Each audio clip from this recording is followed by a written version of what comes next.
আল্লাহ হলো কিভাবে? আমাদের কোনো মুসলিম ভাইয়ের মনে প্রশ্ন জাগতে পারে যে অন্য ধর্মাবলম্বীরা আল্লাহর প্রতি ঈমান না আনার কারণে সে জাহান্নামে যাবে কেন? সে তো অনেক ভালো কাজ করেছে। অনেকে প্রশ্ন করে, বিদ্যুৎ যে আবিষ্কার করেছে তার আবিষ্কৃত বিদ্যুতের লাইট দিয়ে কোরআন পড়ে আপনি জান্নাতে যাবেন, আর সে বেঈমান হওয়ার কারণে জান্নাতে যাবে না, কেমন কথা? অনেকে প্রশ্ন করেন না? অনেকে প্রশ্ন করেন।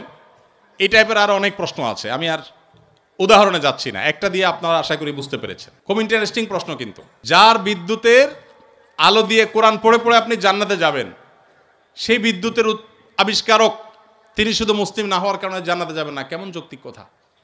আপনারা অনেক সময় দেখবেন সোশ্যাল মিডিয়াতে কোনো অমুসলিম খেলোয়াড় মারা গেছে বা অমুসলিম কোনো বড় স্টার তারকা মারা গেছে, তো লেখা হয় RIP, রেস্ট ইন পিচ। এটা লিখলেও হুজুররা বাগড়া বাঁধে। হুজুরদের জ্বালায় আসলে কোথাও থাকার উপায় নাই। তো RIP লেখছে পোলাপান, সেখানে হুজুররা বলে না, জায়েজ নাই, একজন অমুসলিম তাকে কেন আপনি রেস্ট ইন পিচ বা জান্নাতে আরামে ঘুমাও এটা বলতে পারেন? এই যে প্রশ্নটা, এই প্রশ্নটার অনেক টেকনিক্যাল উত্তর দেওয়া যায়। আমি একটা সংক্ষেপে খুব সহজ উত্তর দিই। আমি খুব সাদামাঠা মানুষ, একজন টিপিক্যাল হুজুর, আপনারা সব শিক্ষিত মানুষ। দেখেন, বিদ্যুৎ যিনি আবিষ্কার করেছেন বা আপনি যে অমুসলিমের কথা বলছেন, যিনি ব্যক্তিগতভাবে অনেক ভালো মানুষ, অনেক কিছু, বাট ইমানটা নাই, অন্য ধর্মাবলম্বী কোনো মানুষ তাকে জীবদ্দশা যদি আপনি বলতেন ভাই চলেন জান্নাতে যাই, তিনি কিভাবে নিতেন এই কথাটাকে? আমি কি বোঝাতে পারি নাই আপনাদের? একজন অন্য ধর্মাবলম্বী, ধরেন একজন খেলোয়াড়ের নাম বলেন মুসলিম, মেসি, আপনি তো যায় বলেন মেসি ভাই চলো এসব বাদশা দিয়ে চলো জান্নাতে যাই, আপনার এই কথাটা কি সে ভালোভাবে নিবে? নিবে? জীবদ্দশায় যে সমস্ত অমুসলিমেরা তাদের জীবনে ভালো মন্দ যাই থাকুক না থাকুক, সে আলাপ সাইডে রেখে আসুন আমরা বাস্তবিক আলাপে আসি। একজন অন্য ধর্মাবলম্বী মানুষ, তাকে আপনি যদি বলতেন, যার জীবদ্দশা বিদ্যুতের আবিষ্কারককেই যদি আপনি পাইতেন এবং তাকে যদি আপনি বলতেন যে ভাই এসব বিদ্যুৎ বানানো ছাড়ে চলো জান্নাতে চলো, সে কি আপনার এই আহ্বানকে পজিটিভলি নিতেন? অন্য কোনো ধর্মের মানুষকে যদি আপনি বলতেন যে ভাই জান্নাতে চলো, সে জান্নাত বিশ্বাসিত করে না। আপনি জান্নাতে যাওয়ার আহ্বান করলেও এটাকে সে ডিনাই করত। তো জীবদ্দশায় যে লোক জান্নাতে যেতে চাইতো না, মরার পরে আপনি তাকে টেনে যদি জান্নাতে নিতে চান, এটা কি তার প্রতি সুবিচার হবে না অবিচার হবে? আমি কি বোঝাতে পেরেছি? মারার পরে এখন আপনি বলতেছেন RIP, রেস্ট ইন পিচ। ওয়ারেস সে জীবদ্দশায় তাকে আপনি জাহাজের শেকল দিয়ে বেঁধে টেনেও জান্নাতে নিতে পারতেন না। সে বলতো অসম্ভব, কি বলো তুমি, পাগল নাকি, আমি মুসলমান নাকি, কিসের জান্নাত, আমি যাব না। যে জীবদ্দশায় জান্নাতে তাকে টেনে নেওয়া যাইতো না, মরার পর আপনি বলতেছেন হ্যাঁ অমুসলিম হয়েছে, তাতে কি হয়েছে, তার তো অনেক ভালো কাজ আছে, তাহলে কেন সে জান্নাতে যাবে না? এটা কেমন অবিচার? আপনার এই চাওয়াটাই তো অবিচার, আপনার এই চাওয়াটাই তো অযৌক্তিক। ভাইরা আমার, আমরা আল্লাহ সুবহানাহু ওয়া তাআলাকে আমাদের মতো করে ভাবি। আমরা চিন্তা করি একটা মানুষের সব ঠিক আছে, শুধু ঈমানটা একটু নাই, শুধু ঈমানটা নেই, আর সব ঠিক আছে।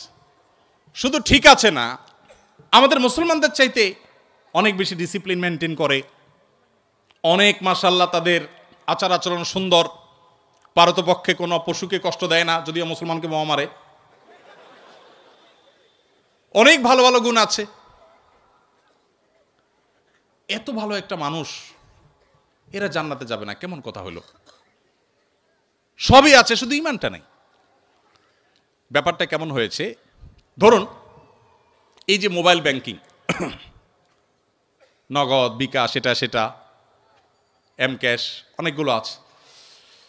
মোবাইল ব্যাংকিং বা এই যে ডিজিটাল পৃথিবীতে যে অ্যাকাউন্ট নম্বর, এই টেকনোলজি সম্পর্কে কোনো ধারণা নাই।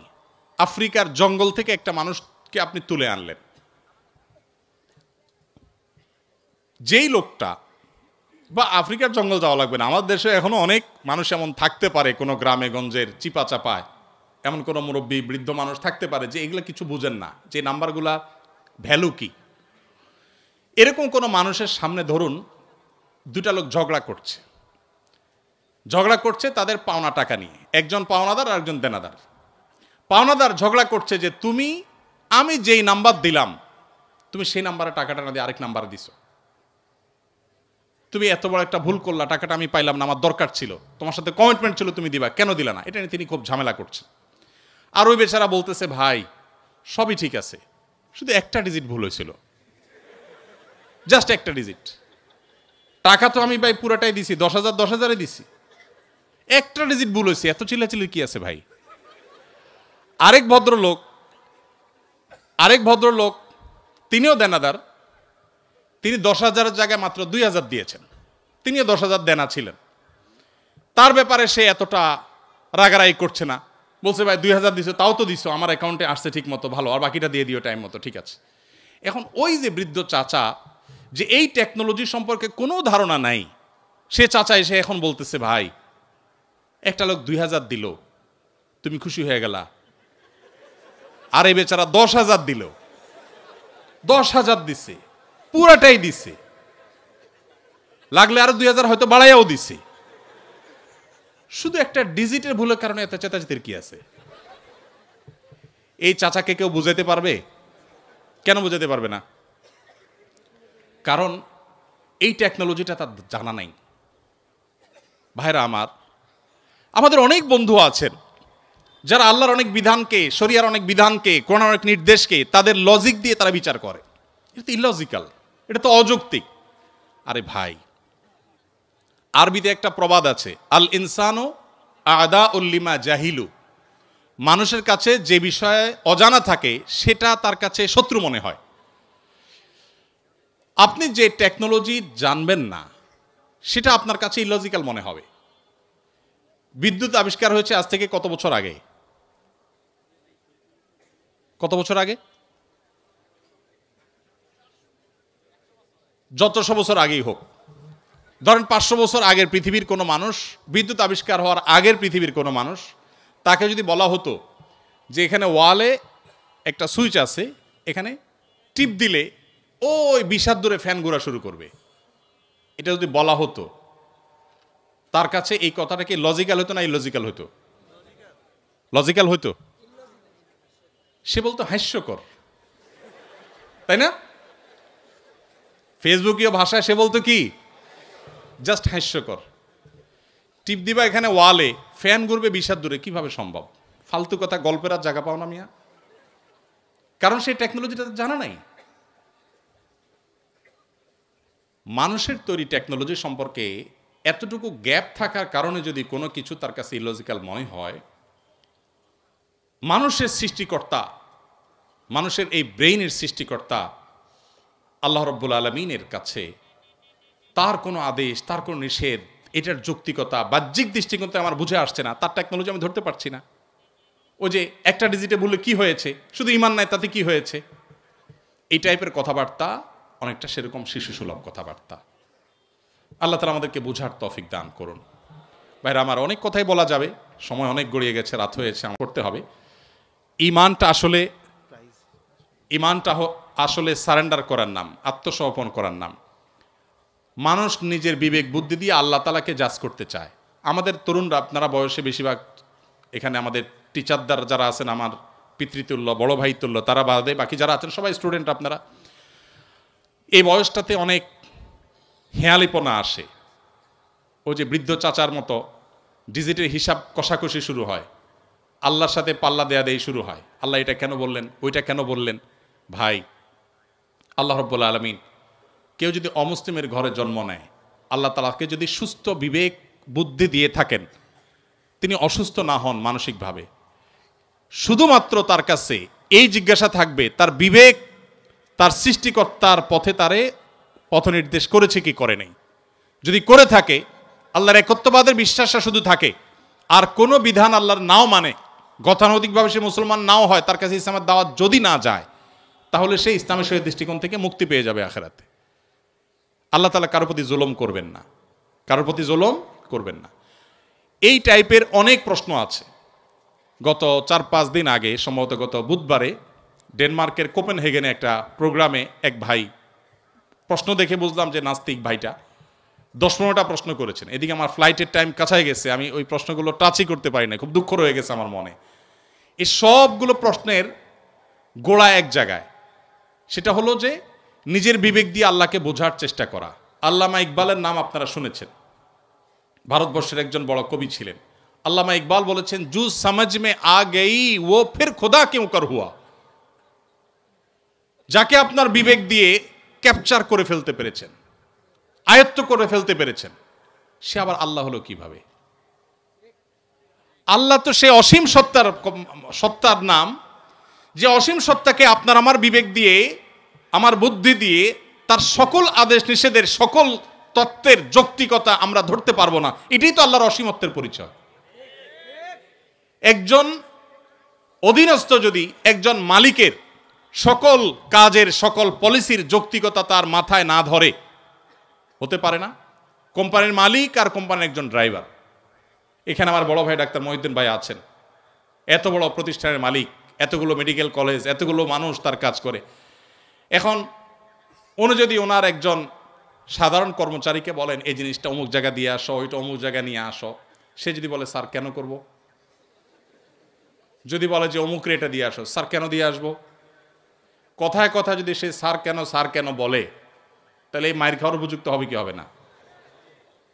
কেন মায়ের খাওয়া উপযুক্ত হবে বলেন তো?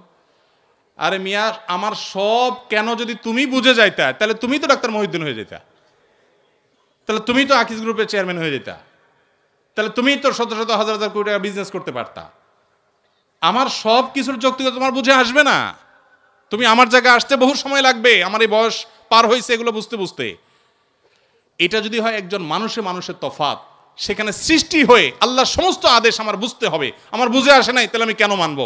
এটা সবচেয়ে হাস্যকর। আল্লাহ তাআলা আমাদেরকে আল্লাহর প্রতি পরিপূর্ণ ঈমান আনার তৌফিক দান করুন। কিয়ামতের আগে এক এক ঝড়ে কত মানুষ বেঈমান হয়ে যাবে। নবী সাল্লাল্লাহু আলাইহি সাল্লাম বলেছেন, ভাইরা আমার, আপনারা দেশের কর্ণধার, আপনারা আমাদের আগামীর ভবিষ্যৎ। আমি আবারও আপনাদেরকে বলবো, প্লিজ ওয়াজ নির্ভর ধর্ম পালন নয়, কোরআন এবং হাদিস থেকে জ্ঞান অর্জন করুন। শুধুমাত্র মুখস্থ বাণী নয়, শুধুমাত্র মোটিভেশন বা অনুপ্রেরণামূলক বক্তব্য নয়, কোরআন এবং হাদিসের পাতা খুলুন। আমি খুব আনন্দিত হই যখন দেখি ইউরোপে, আমেরিকাতে, জাপানে, কোরিয়াতে, বিভিন্ন দেশে আমাদের বুয়েটের, কুয়েটের, চুয়েটের, ডুয়েটের ভাইরা সেসব জায়গাতে ইসলাম নিয়ে এত চমৎকারভাবে গবেষণা করছেন, পড়াশোনা করছেন, স্টাডি সার্কেল করছেন, ইসলাম বিভিন্ন অর্গানাইজেশন খুলছেন, ভালো ভালো কাজ করছেন। আমার বুকটা ভরে ওঠে।